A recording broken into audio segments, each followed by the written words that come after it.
자, 반갑습니다. 박한식 교수와 함께 선을 넘다 오늘 이어가겠습니다. 자, 코로나19와 미국의 오늘은 폼페이오라는 인물에 대해서 한번 물어보려고 하는데요.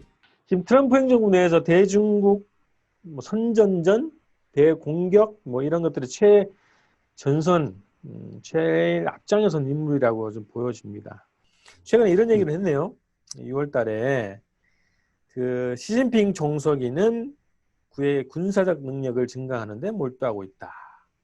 중국 공산당, 공산당 총서기 이런 표현도 하고 있고요.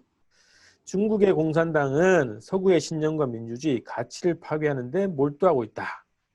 그것은 미국 국민을 위험에 처하게 한다. 이렇게 발언하기도 했습니다. 또 중국 공산당이 시 총서기의 장기 집권을 허용하도록 규칙을 개정했을 때 상당히 상황이 바뀌었다. 이렇게 얘기를 했고요. 그래서 이제 그 중국의 움직임에 대해서 우리 서구의 민주주의를 사랑하는 사람들이 뭔가 해야 된다. 공동전선을 추구하자. 이런 식의 얘기를 하기도 했습니다. 신냉전 발언이기도 하고 굉장히 좀 우려스러운데요. 자, 우선 제가 볼 때는 볼턴하고 폼페이오하고 본질에서는 큰 차이가 없다. 강경파의 북한 붕괴론자로서 볼턴과 큰 차이가 없다고 지금 보여주는데 어떤 인물이라고 보십니까? 교수님의 견해를 한번 듣고 싶습니다. 폼페오도 다른 정치인들과 마찬가지로 한 사람이 그렇게 중요한 역할을 할 수 있는 입장이 없습니다. 그런데 폼페오를 이해하기 위해서는 폼페오가 진봉하는 사상과 생각을 어느 정도 우리가 알아야 되는데, 그걸 알기 위해서 이 사람 공부를 어떻게 했으며 이 백그라운드를 좀 우리가 아는 게 중요한 것 같아요. 제일 중요한 것은 폼페오가 미국 육사에 나왔습니다. 고등학교에 나오자마자 웨스트 포인트 육군사관학교에 갔지요. 거기서 4년 마치고 나와서 또 자기 군대 친구들하고 합해가 사업을 해가 돈 좀 벌었어요. 그렇게 하다가 이제 공부 더 한다고 그러면서 그것도 제일 어려운 하버드 로스쿨에 가가지고, 그러니까 하버드 갔고 또 웨스트 포인트 육군사관학교 갔다는 건 무슨 얘기냐? 민주주의 신봉자예요. 사관학교 가면 애국심, 민주주의에 대한 열정적인 지지를 가르치니까 거기서 하버드, 거기는 사상교육, 이념교육, 철학교육을 많이 시켰습니다. 거기에 가서 또 법과대학교에서 로야가 되었어요. 이탈리 계통의 사람인데 머리가 썩 좋은 것 같아요. 얘기하는 거 봐도 그렇고. 그러다가 이제 이 사람은 하원의원이 됐어요. 당선이 됐죠. 칸사스라는 주에서 나와가지고 당선의원이 아마 2번 적어도 겸임을 했을 겁니다. 한 6년 이렇게 하고 그만두고 그 다음에 CIA 들어갔죠. CIA 들어가 절차를 좀 밟아서 이제 CIA 그 국장이 됐습니다. CIA 국장이 되고 국장이 되자마자 한 2년 만에 트럼프가 데리고 올라와서 국무장관을 시켰죠. 지금 56밖에 안 됐습니다. 이렇게 나이가 젊은데 이런 걸 다 하고 좀 고생이라는 건 없이 그렇게 지난 사람입니다. 그래서 미국에서도 좋은 그런 환경에서만 쭉 살아나왔고, 그래서 민주주의 신봉자고 또 인권이나 이런 걸 신봉하고 보수주의고 냉전 시기에 육사에 가서 공부를 했으니까 공산주의에 대해서 혐오를 느낍니다. 그 러시아한테만 느끼는 게 아니고 근래 와서는 중국에 대해서 혐오를 느낍니다. 그래서 냉전 이 사고방식이 있어가지고 공산주의하고는 우리 한 세상에서 살기가 어렵다 이렇게 생각하는 사람입니다. 그런데 또 동시에 국무장관이 돼서는 트럼프의 구미를 맞춰줘야 됩니다. 그 트럼프는 무슨 그런 이념이 민주주의를 신봉하고 이런 사람은 또 아닙니다. 그냥 실용주의자고 장사꾼이 대통령이 되었으니까 이 사람 이제 구미를 맞추려고 폼페오가 머리가 좋으니까 그런 건 잘하는 것 같아요. 트럼프가 듣기 좋은 얘기는 하고 잘하는데 그래서 이제 국무장관이 되고 나서는 이제 자기 본색이 나타나는 게 공산주의를 싫어합니다. 트럼프는 러시아부터 중국부터 북한까지 싫어하지 않았어요. 이 사람은 그저 장사만 생각하고 돈만 벌이려고 이렇게 미국을 위해서 또 자기를 위해서 이렇게 생각하는 사람인데 폼페오 같은 사람하고 만나니까 또 이 트럼프가 폼페오한테 빼앗가지고 중국을 싫어하게 됐어요.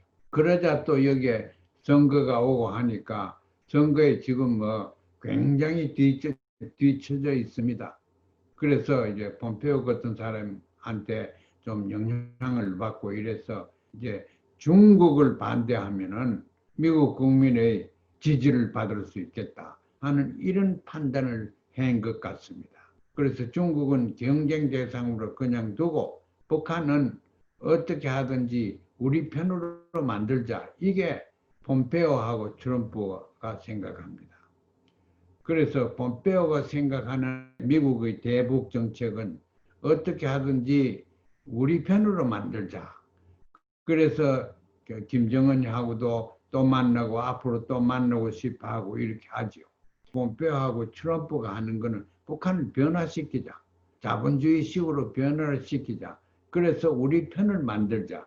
이게 폼페오가 생각하는 겁니다. 그래서 옛날 그 냉전 시대 때 서구 우방, 민주주의 우방 이런 사람들하고 다 해서 압력도 주고 북한에 대해서 또 잘하는 거는 또 잘한다 그러고 이렇게 해서 왜 어떻게 하든지 자기 편을 만들자. 무엇에 대해서 중국을 겨냥해서 자기 편을 만들자. 이게 폼페오입니다. 그 시진핑은 안 만날 겁니다. 이제 바이러스 이놈이 차이나 바이러스까지 갔다 그러고 이제 중국을 아주 멸시하는 그런 반응을 계속 지금 하고 있습니다. 그 말씀 중에 그 폼페오가 민주주의 신봉자, 인권을 중시한다 이런 게 이 한국 입장에서 보면 약간 이제 그 착각할 수도 있거든요. 그러니까 미국식 민주주의, 미국식 인권 기준이라고 하는 그 기준에 철저한 사람이다. 이렇게 인식을 해야 되겠죠. 그렇죠. 그렇죠. 그걸 북한에 전파하려고 애를 쓸 겁니다. 그런데 실패합니다. 그러면 지금 폼페이오가 트럼프 행정부의 브레인이라고 볼 수 있어요? 중요한 역할을 합니다. 국무장관이고 국무장관 가운데 지금 역대 국무장관 가운데 제가 볼 때는 실력이 제일 있습니다. 나이도 젊고 박력도 있고 실력도 있고 이념도 있고 가치관도 있고 그런 사람입니다. 그런데 그걸 다 못 펴놓는 것이 대통령 눈치 본다고 지금 자기 할 말 다 못하고 있습니다. 그런데 이 사람이 제가 볼 때는 틀림없이 상원의원에 출마해서 또 당선될 겁니다. 그럼 상원 외교분과위원회에서 중요한 역할을 할 겁니다. 앞으로 정권이 바뀌더라도. 미국의 국익에 가장 충실한 사람 뭐 이렇게 봐야 되겠네요. 네, 그렇게 봐야 됩니다. 미국의 국익에 이념에 가치관에 충실한 사람이라고 보아집니다.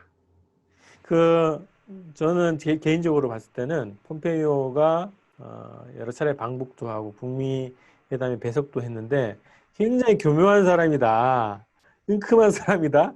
CIA 출신이기도 하고 이제 공작 정치를 하는 사람이었기 때문에 굉장히 위험한 사람이다 이렇게 봤거든요. 그래서 네. 연장해서 소위 이제 볼튼이라고 상징되는 이제 매파 이제 폼페이오 같이 처음에 대화를 중심이 많이 했단 말이죠. 그래서 대화파, 뭐 비둘기파 이렇게 전통적으로 한국에서 그렇게 구분을 지어 왔는데 실질적으로 우리 민족의 입장에서 봤을 때는 본질적으로 다를 바가 없다. 그래서 그런 규정, 매판에 비둘기판에 이렇게 규정하는 규정 틀에 대해서 좀 어떻게 보시는지. 그건 너무 단순합니다. 너무 단순한 것이 이 둘 다가 매파입니다. 매파라는 것은 북한 저 체제 저 바꾸든가 붕괴돼야 되지 저대로는 안 된다 이렇게 생각합니다. 폼페오는 어떻게 하든지 변화시켜서 우리 편으로 오게 하자. 그런데 우리가 다 짐작하지만 저 생각에는 변하지 않습니다. 변해본들 가능성 없다. 이건 없애버리자. 그게 진짜 매파지요. 그런데 그 둘 다 그 실현되기가 어려운 두 매파들입니다. 알겠습니다. 하여튼 폼페이오에 대해서 조금 이제 알게 됐어요. 그래서 저는 앞으로 트럼프 행정부가 연장이 되든 아니면 새로운 정부가 오든 간에 어쨌든 우리 민족 자체의 판단이 가장 중요하다. 미국의 정치 상황이 어떻게 변하든 간에 우리가 어떻게 하는가가 가장 중요하다. 이런 입장을 가지고 예. 미국 정치나 이런 상황을 좀 봤으면 좋겠다. 이런 바람입니다. 예. 자, 오늘 이렇게 해서 첫 번째 코로나19 미국의 오늘 주제 폼페이오에 대해서 알아봤습니다. 이렇게 마치겠습니다. 고맙습니다. 예, 감사합니다.